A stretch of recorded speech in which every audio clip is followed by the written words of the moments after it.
नमस्कार दोस्तों, रुक्मिणी क्लासेस के यूट्यूब चैनल में आपका स्वागत है। अपन साइंस में पढ़ रहे थे गति के बाद में अपन ने बल पढ़ लिया। आज अपन पढ़ेंगे गति के नियम, न्यूटन के गति के नियम पढ़ने वाले आज हम।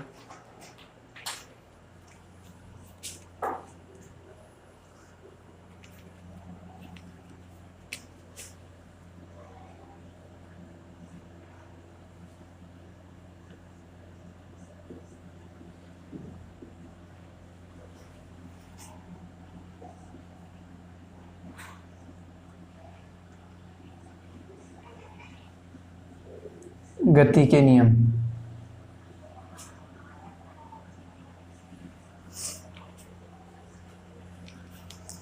सबसे पहले अपन देखते हैं इनकी पृष्ठभूमि क्या है, गति के नियम कहाँ से आते हैं। तो जहाँ तक गति के नियमों की बात करते हैं तो सर्वप्रथम गति के नियम देने वाला जो गति के नियम थे उनका प्रतिपादन सर आइजैक न्यूटन ने किया था सन 1687 में अपनी पुस्तक प्रिंसिपिया गति के नियमों का प्रतिपादन 1687 में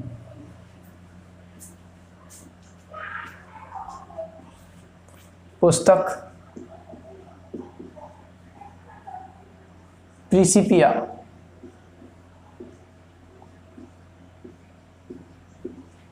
ये पुस्तक का नाम था। पुस्तक प्रिंसिपिया में सर आइजैक न्यूटन ने किया। सर आइजैक न्यूटन, इजैक भी लिख देते हैं कहीं कहीं इनका नाम। अपन सामान्यतः न्यूटन ही याद रखते हैं। जो अपन बल का मात्रक देखते हैं, बल का एसआई मात्रक, वो न्यूटन के सम्मान में रखा गया है। तो सर आइजैक न्यूटन जो थे उन्होंने 1687 में अपनी पुस्तक प्रिंसिपिया में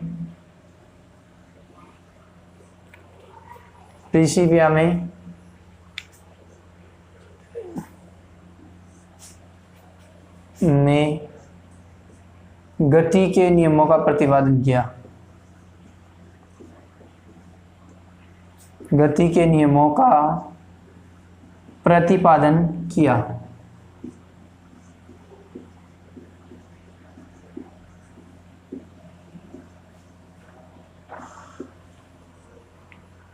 अब देखते हैं गति का प्रथम नियम।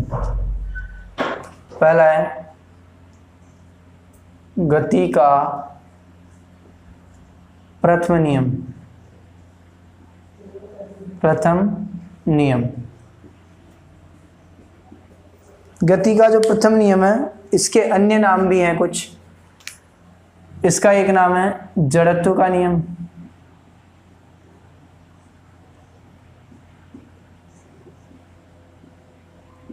इसका दूसरा नाम है गैलीलियो का नियम।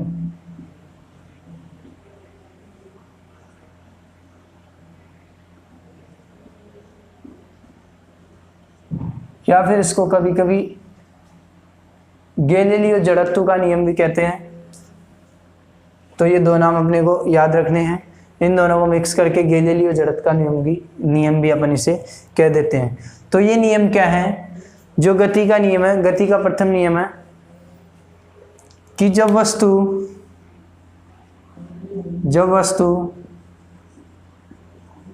विरामावस्था में होगी, जब वस्तु विराम में होगी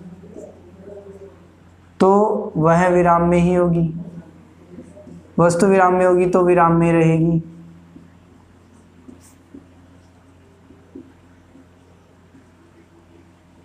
और यदि वस्तु गतिशील होगी, यदि वस्तु गतिशील होगी तो गतिशील रहेगी। गतिशील रहेगी जब तक कि उस पर कोई बाध्यबल कार्य न करे। जब तक कि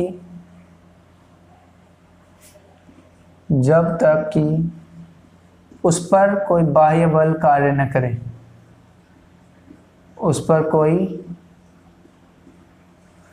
बाह्य बल कार्य न करे।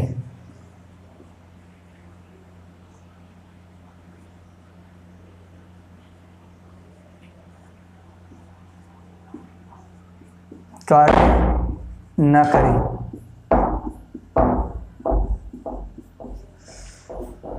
तो अपना जो है गति का प्रथम नियम कहता है कि जब वस्तु विराम में होगी तो वह विराम में ही रहेगी, और जब वस्तु गतिशील अवस्था में होगी तो वह गतिशील अवस्था में ही होगी, जब तक कि उस पर कोई बाह्य बल कार्य न करे। मतलब बाह्य बल या कोई प्रतिरोधी बल उस पर कार्य नहीं करेगा, तब तक गति की न तो विराम अवस्था वाली वस्तु गति में होगी, न ही गतिशील अवस्था वाली वस्तु विराम अवस्था में होगी। तो इसी चीज को जड़त्व कहते हैं। अब इससे एक चीज समझ में आती है कि विराम अवस्था में है कोई वस्तु तो विराम में ही रह रही है, और गति में तो गति में ही रह रही है। तो इससे एक चीज निकल के आती है जड़त्व। तो इसके बाद में अपन देखते हैं जड़त्व क्या है। जड़त्व, कोई वस्तु विराम अवस्था में है तो वह विराम में रहेगी, और गतिशील है तो वह गतिशील रहेगी।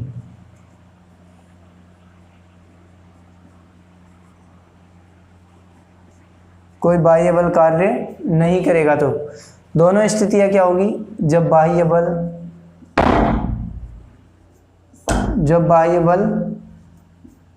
कार्य नहीं करेगा। जब बाह्य बल कार्य नहीं करेगा तो क्या होगा, विराम वाली वस्तु विराम में और गति वाली वस्तु गति में। तो इस चीज को क्या कहते हैं अपन, जड़त्व कहते हैं। नोट डाउन कीजिए।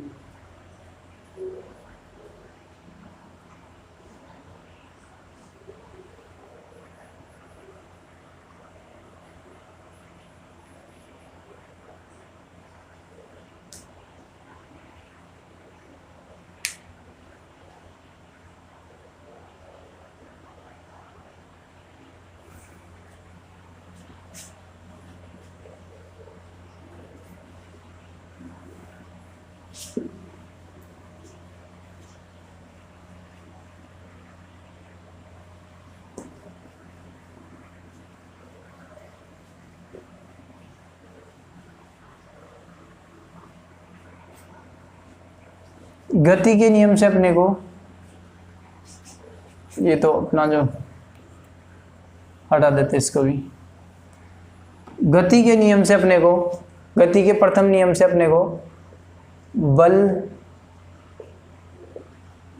बल ज्ञात होता है, बल की परिभाषा प्राप्त होती है। बल की परिभाषा की प्राप्ति कहाँ से होती है, गति के प्रथम नियम से।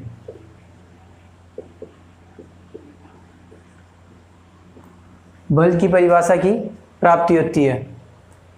ये बल किससे, द्रव्यमान से। तो जड़त्व क्या है, जड़त्व किससे संबंधित होता है, जड़त्व द्रव्यमान से संबंधित होता है। जड़त्व द्रव्यमान से संबंधित होता है।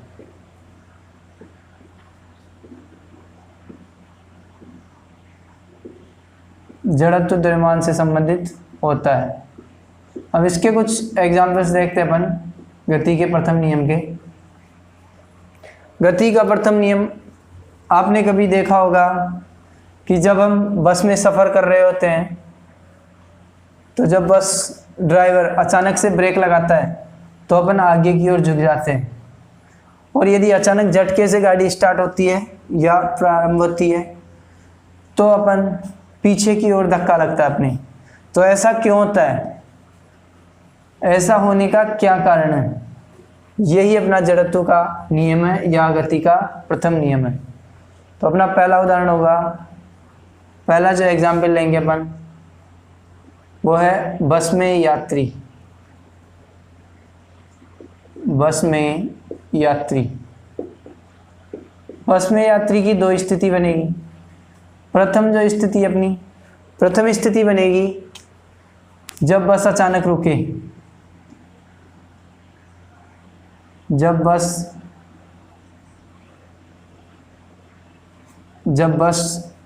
ड्राइवर अचानक ब्रेक लगाए, अचानक ब्रेक लगाए,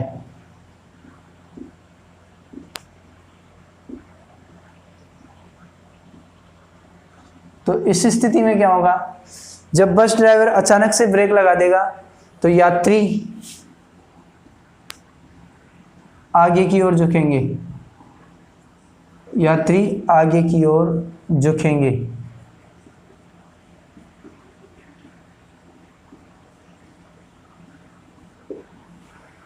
क्या होता है, जब अपन बस में बैठे होते हैं और बस चल रही होती है तो जो बस की गति होती है उसी गति से अपना शरीर भी मूव कर रहा होता है, उसी गति से अपना शरीर भी आगे चल रहा होता है। लेकिन जैसे ही बस के ड्राइवर ने बस के ब्रेक लगा दिए, तो एक मशीन है बस, तो बस के ब्रेक लग गए, लेकिन अपना शरीर तो गतिमान ही था, तो अपना शरीर आगे की ओर चला जाता है, गतिशील अवस्था में रहता है, इसके कारण वो आगे की ओर चला जाता है। दूसरी स्थिति बनती है अपनी इसी में, जब बस अचानक चले, बस अचानक चले,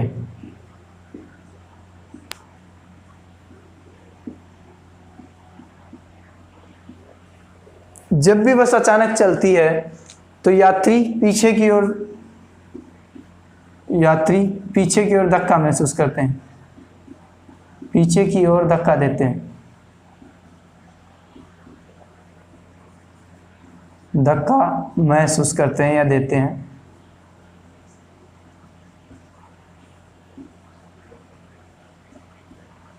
तो ऐसा क्यों होता है? ऐसा इसलिए होता है, जब भी बस खड़ी रहती है या बंद रहती है तो वह क्या होती है, विरामावस्था में रहती है। तो अपना शरीर भी, उसके अंदर बैठे जो यात्री होते हैं उनका शरीर भी विरामावस्था में होता है। लेकिन जैसे ही बस के ड्राइवर ने अचानक से बस को चालू कर दिया, अचानक से स्टार्ट करके आगे लिया, तो जो यात्री होंगे वो पीछे की ओर जाएंगे। क्यों? क्योंकि बस जैसे ही आगे चली, अपना शरीर जो स्थिर था वो शरीर अब चलने लगा है, तो चलने के कारण वो शरीर पीछे की ओर झुक जाएगा। क्योंकि अपन बैठे हैं तो सीट पर जड़त्व के नियम का पालन करते हुए अपन वहीं बैठे रहने की कोशिश करेंगे, तो बस के चलने पर अपना शरीर पीछे की ओर झुक जाएगा। इसका दूसरा उदाहरण लेते हैं। पेड़ से फलों का गिरना, फल या फूल कुछ भी मान सकते हैं, पेड़ से फलों का गिरना। तो पेड़ से फलों का गिरना भी अपना जो गति का प्रथम नियम उसका पालन करता है। कैसे? पेड़ जो होता है, एक पेड़ कुछ ऐसा होता है,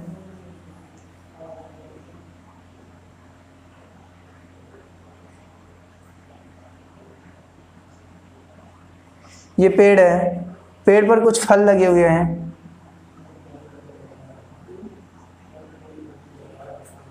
अब यहां से एक टहनी है,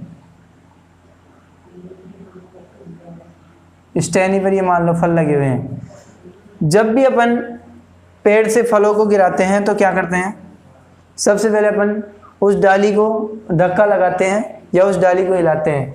तो क्या करेंगे, जब अपन पेड़ की इस डाली को पकड़ेंगे, इस समय ये डाली क्या है, विरामावस्था में थी, लेकिन जैसे अपन इसको पकड़ के हिलाएंगे तो जो पेड़ के जो फल लगे हुए हैं वो फल अपने विरामावस्था में जड़त्व का पालन करने की कोशिश करेंगे और वो वहीं रहने की कोशिश करेंगे। लेकिन डाली को अपन ने हटा दिया वहां से, तो इसके कारण फल क्या करेंगे, नीचे गिर जाएंगे। फल तो अपने विरामावस्था में थे, डाली को अपन ने हटा दिया, फल अपने विरामावस्था में रहने के लिए कोशिश करेंगे, जड़त्व का पालन करते हुए वो डाली दूर जाने पर फल वहां से हट जाएंगे और फल नीचे गिर जाएंगे। तो अपन देखते हैं जड़त्व। अब जड़त्व के प्रकार लिखते हैं। जड़त्व के प्रकार,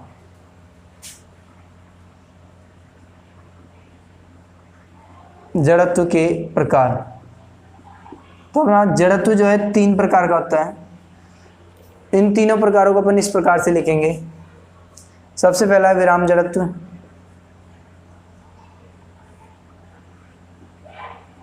दूसरा है अपना गति जड़त्व, तीसरा है अपना दिशा जड़त्व, तीसरा है दिशा जड़त्व। 3 प्रकार के अपने जड़त्व हैं।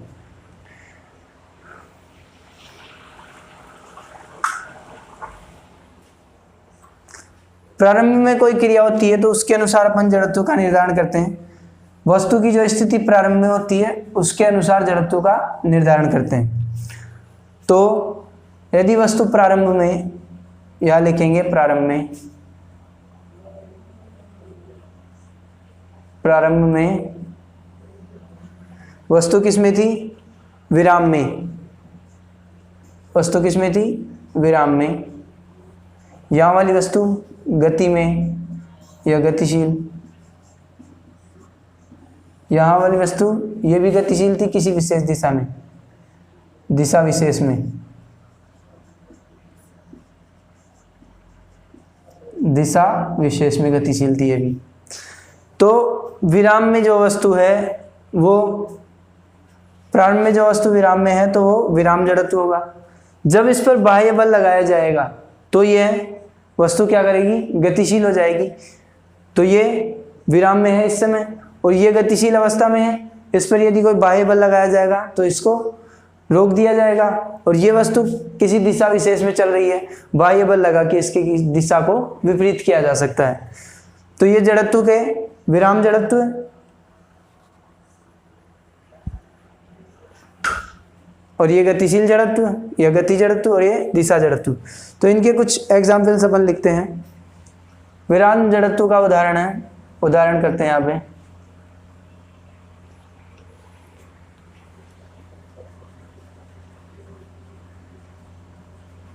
उदाहरण होगा अपना विराम जड़त्व। विराम जड़त्व का पहला उदाहरण लेते हैं अपन।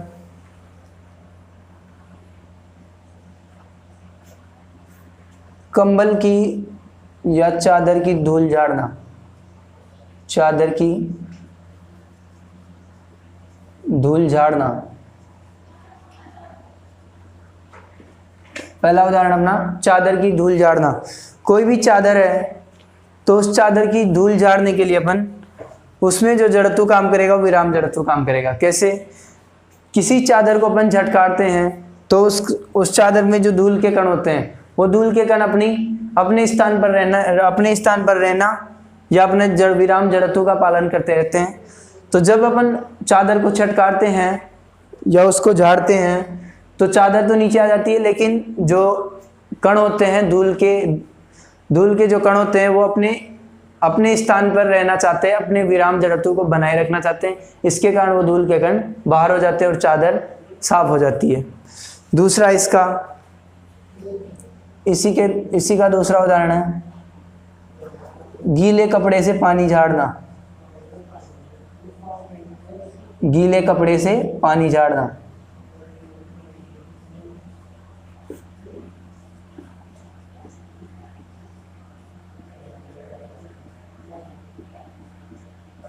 जो गीला कपड़ा होता है उसमें जो पानी होता है अपन उसको झाड़ते हैं तो उसमें भी सेम विराम जड़त्व का पालन होता है।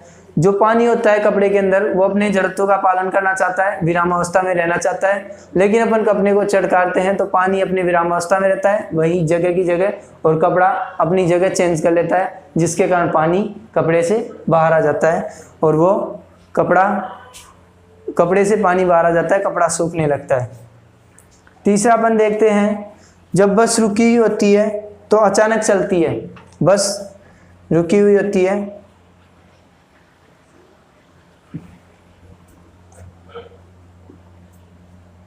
रुकी बस का अचानक चलना।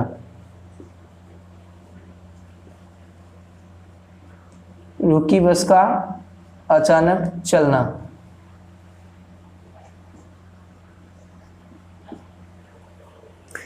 जब बस रुकी हुई होती है तो उसमें जो यात्री बैठे हुए होते हैं वो विराम जड़त्व में होते हैं। तो जब अचानक से बस को चलाया जाता है तो जो यात्री होते हैं उनके विराम जड़त्व का उल्लंघन होता है और यात्री पीछे की ओर धकेल दिए जाते हैं। तो रुकी हुई बस का अचानक चलना भी विराम जड़त्व का एक उदाहरण है।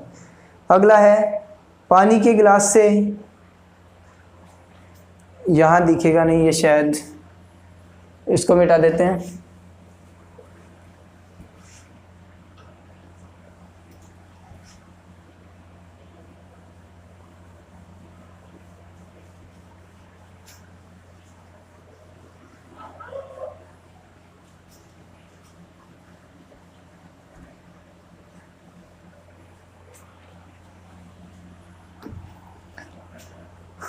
चौथा है, ये कोई पानी का ग्लास है मान ले,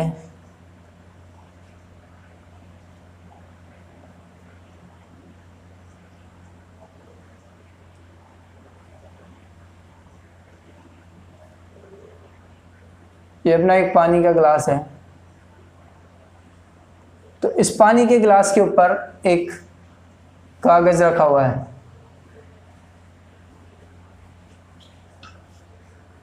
इस कागज पर एक सिक्का रखा हुआ है।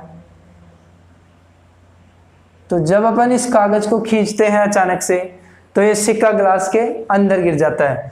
तो ये भी एक जड़त्व का ही उदाहरण है।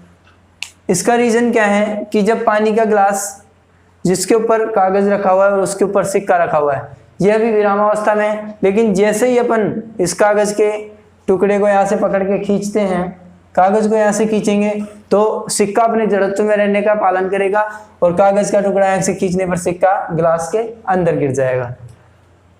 पांचवा देखते हैं अपन, पेड़ से फलों का गिरना। अभी ये उदाहरण अपन ने देख लिया था। ये पेड़ है, पेड़ हमेशा विरामावस्था में रहता है। अब जब यहाँ पे कोई फल लगे हुए हैं किसी टहनी के, जब अपन इस टहनी को लाएंगे तो ये पेड़ के जो फल लगे हुए हैं ये अपनी विरामावस्था में रहने का पालन करेंगे और टहनी को अपन ने हिलाया, टहनी अपनी जगह से हट जाएगी, जिसके कारण ये फल जमीन पर गिर जाएंगे। ये हुए अपने किसके उदाहरण, विराम जड़त्व के। गतिशील जड़त्व के उदाहरण लेते हैं।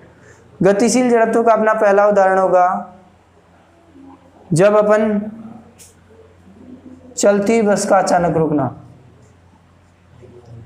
चलती बस का अचानक रुकना,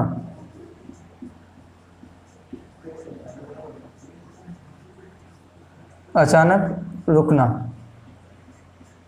यह अपने विराम जड़त्व का, वो गतिशील जड़त्व का उदाहरण होगा। जब बस चलती हुई है तो उसमें बैठे यात्री भी गतिशील होंगे। तो अचानक से जब ड्राइवर बस के ब्रेक लगाता है तो यात्री आगे की ओर झुक जाते हैं या आगे की ओर गिर जाते हैं। इसका ये कारण है कि बस गतिशील है, यात्री भी गतिशील है, लेकिन जैसे ही बस को अपन ब्रेक लगाए तो बस तो अपने स्थान पर रुक जाती है, लेकिन यात्री अपने गतिशील जड़त्व का पालन करते रहते हैं और आगे की ओर गिर जाते हैं। इसका दूसरा एग्जाम्पल अपने ले सकते हैं, चलती बस से उतरना। चलती बस से उतरना या से उतरते समय आगे की ओर गिरना।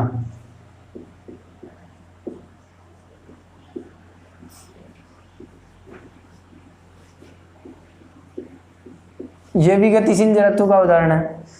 जब बस चल रही होती है तो गतिशील अवस्था में होते हैं अपन,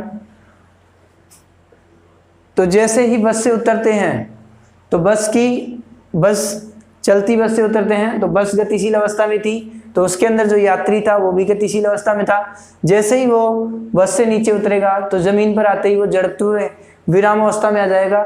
इसके कारण जो उसका शरीर गतिशील था वो आगे की ओर झुकेगा और यात्री आगे की ओर गिर जाएगा।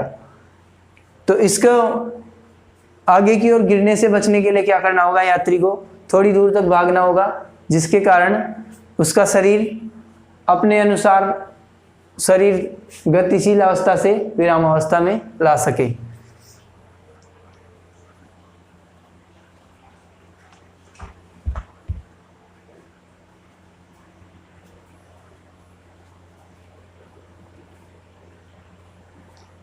इसका एक अनुप्रयोग देख सकते अपन, यह सीट बेल्ट का यूज।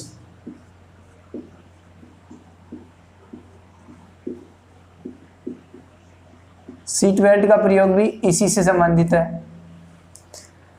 सीट बेल्ट का प्रयोग क्यों किया जाता है? जब कार गतिशील अवस्था में होगी तो कार का ड्राइवर भी उसके साथ गतिशील अवस्था में होगा। जब अचानक से सामने कोई अवरोध आ जाएगा तो ड्राइवर को ब्रेक लगाना पड़ेगा। ब्रेक लगाने के कारण उसके जो गतिशील जड़त्व था, उसका गति जड़त्व था, उसका विरोध होगा और जो ड्राइवर था वो तो गतिशील रहेगा लेकिन कार रुक चुकी होगी। इसके कारण ड्राइवर आगे जाके स्टीयरिंग के ऊपर गिर जाएगा, जिससे उसको चोट लगने की संभावना है। इसके कारण सीट बेल्ट का प्रयोग बताया जाता है। सीट बेल्ट का प्रयोग अनिवार्य किया जाता है। दिशा विशेष में दिशा जड़त्व है, जब तक कोई वस्तु किसी दिशा में चलती रहेगी जब तक कि उस पर कोई बाह्य बल नहीं लगाया जाएगा। इसका पहला उदाहरण अपन ले सकते हैं, एक धागे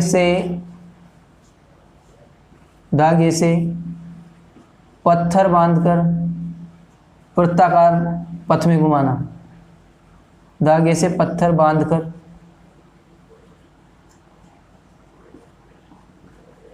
वृत्ताकार पथ में घुमाना या वृत्तीय पथ में घुमाना।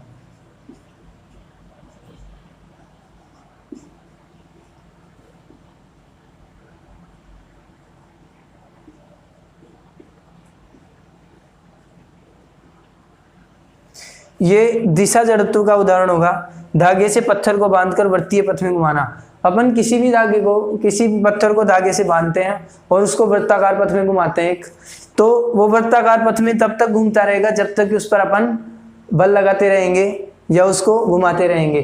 जैसे ही अपन ने बल लगाना बंद किया तो वो अपनी वृत्ताकार पथ को छोड़ देगा, मतलब दिशा को परिवर्तित कर लेगा, या फिर धागा टूट जाए तो भी वो अपनी दिशा को परिवर्तित कर लेगा और दिशा जड़त्व का उल्लंघन हो जाएगा। तो इस प्रकार से अपन ने देखा, ये विराम जड़त्व, ये गतिशील जड़त्व और ये दिशा जड़त्व। अब जड़त्व जो है वो द्रव्यमान पर निर्भर करता है। एक चीज और लिख लेते हैं, नोट डाल के लिख सकते हैं।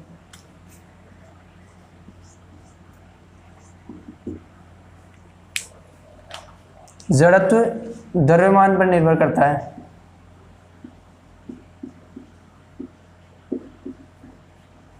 जड़त्व द्रव्यमान पर निर्भर करता है।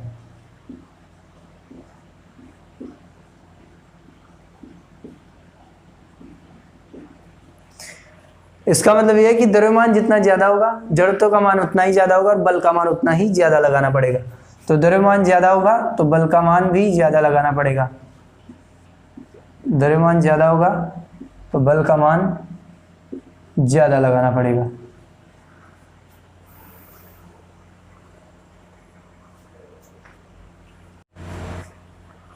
तो आज अपन ने गति का प्रथम नियम पढ़ा और उसमें जड़त्व की परिभाषा पढ़ी। जड़त्व में 3 प्रकार के जड़त्व थे। अगली क्लास में अपन गति के द्वितीय नियम पर चर्चा करेंगे। धन्यवाद।